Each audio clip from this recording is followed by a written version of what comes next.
Here are some questions to get to know someone using Tagalog.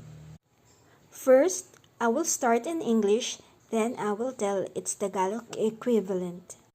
Are you ready? First question. What is your name? Ano ang pangalan mo? Second question. Are you a Filipino? Ikaw ba ay isang Pilipino? Third question. Where do you live? Saan ka nakatira? Fourth question. How old are you? Ilang taon ka na? Fifth question. Do you have a job? May trabaho ka ba? Sixth question. Are you a student?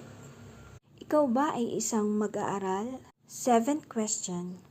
What are your favorite foods? Ano-ano ang iyong paboritong pagkain?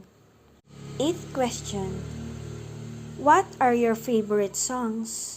Ano-ano ang iyong paboritong kanta? Ninth question. What are the places you want to visit? Ano-ano ang mga lugar na gusto mong mapuntahan? Tenth question. What do you like in a person? Ano ang gusto mo sa isang tao? I hope you learned something in this video. Please like and subscribe and ring the bell to know future updates. Thank you for watching.